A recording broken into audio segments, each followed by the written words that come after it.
So I say to you, Nina Mani. Do you know what the response it is in Ghana? Mani ai. So again, I'll say to you, Nina Mani. Nei chaya. Nai Miki O Ghana Burka Munkalankala. Minyana na mani putaji. Nai wangadi mani na budni gani yatana irinti yata. Watonga nai wangadi mani na budni Tandanya. My name is Michael O'Brien. I am an ambassador for the Kaurna people of the Adelaide Plains people, the land you are here today. Ladies and gentlemen, I welcome you to Kaurna country, exclusively indigenous land. But I also welcome you to this place known as the Red Kangaroo and the Dreaming Place. Now, I want to tell you a story. And this story is a welcome story.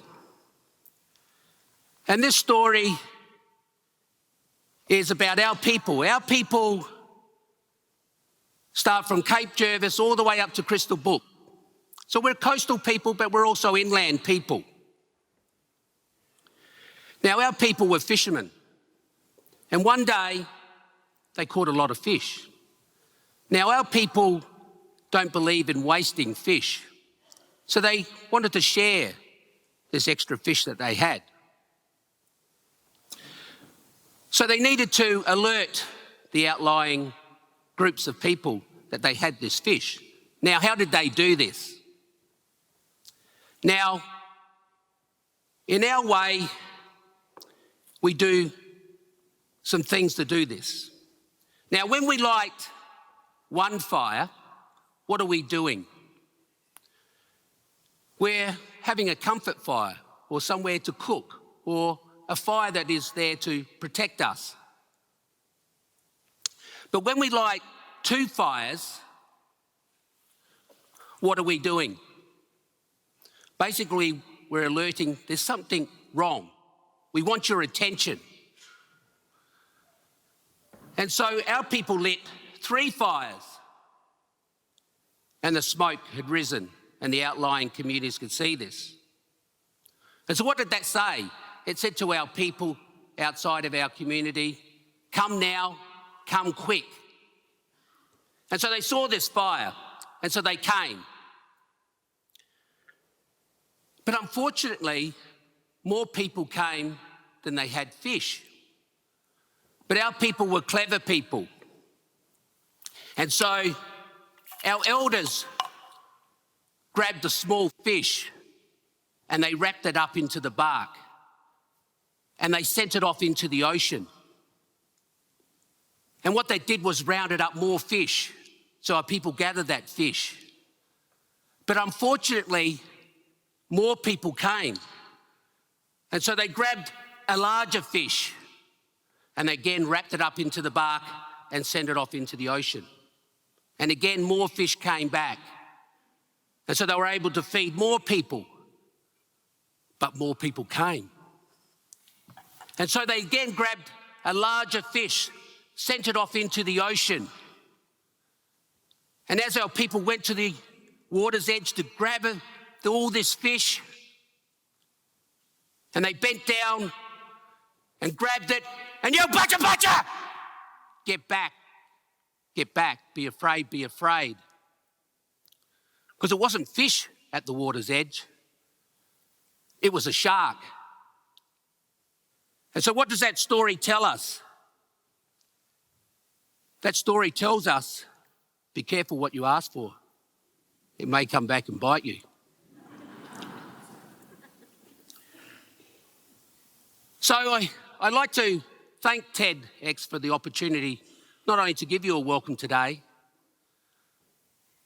but also to speak with you. Now, I want to pose the question to you, and the question is, should culture be a part of welcoming or acknowledging people to country? Now,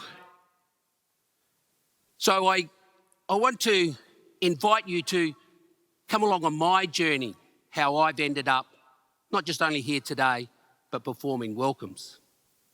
Now, I don't believe welcoming people to country or to anywhere is something new. It's a custom that we all do. We welcome family, friends, guests, colleagues into our homes, our workplaces and events.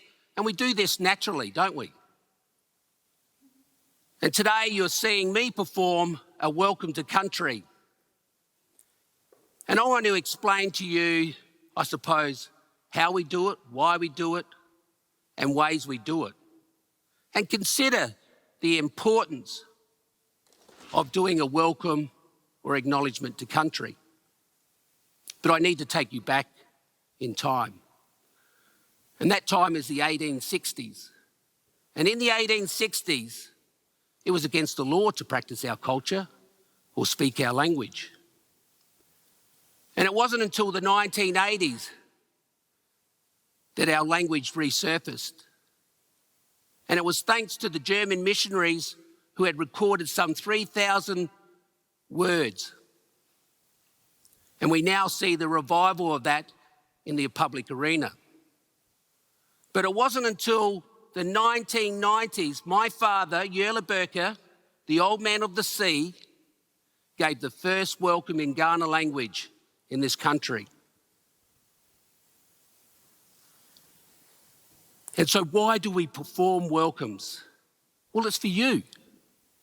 We do it because we want to give you safe passage whilst you stand here in this place. We want to honour you, respect you. But not only you while you stand in this place today, but also those who have come before you. Now, our people have been doing this for thousands of years and are custodians of this land. And so they walk this land, they share this land. The land is a part of them, but it is also a part of you. So we've all seen a traditional welcome, I hope. And it's an image that paints our people in a way, dressed in loincloths, painted. But like any culture, we evolve. And we're not just an homogenous groups of people. Now, my father has been doing these welcomes, and he has done it in a Western attire. Now, he's done that in a Western attire because he was born on mission and he lived on mission. And so culture for him was removed at that early age. And so, as he did that, I saw that culture was an important part of him, and I knew that one day it will be an important part of me. And so, when the day came when he asked me to perform my welcome and to do this, it didn't just happen overnight. I was given the blessings and the teachings of our people to do that. But having witnessed the different styles of culture, I wanted to do it differently. But I didn't want to do it disrespectfully, and I wanted to honour our people that continue to do it in those traditional ways. And so as you can see, I've blended my style of welcoming people with the traditional and the modern way. As you can see, I'm dressed in, and no one got the note, obviously. I'm the only one that's come dressed appropriately, haven't I? But I'm in my father's cloak made of kangaroo skin. I have a possum skin headband. I also have some emu feathers and a black cockatoo feather. And you've seen me bring out some of those cultural elements, the coolamon, the boomerang, and the message stick. And I believe those are important parts of how I see in bringing culture to you and hopefully expressing the history, the knowledge of our people. And so I saw my father as a great storyteller, because through the stories we learn a lot. And I've shared one of those stories with you today.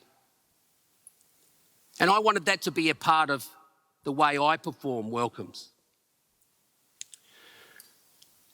And so I've said to you why we should do it, but who should do it? I believe all of us should do it. Why wouldn't we want to be proud of one of the oldest living cultures at our doorstep and to share it with those who visit us or also live here? And so I encourage you all, whether it be in your workplace or your home, to maybe consider using culture.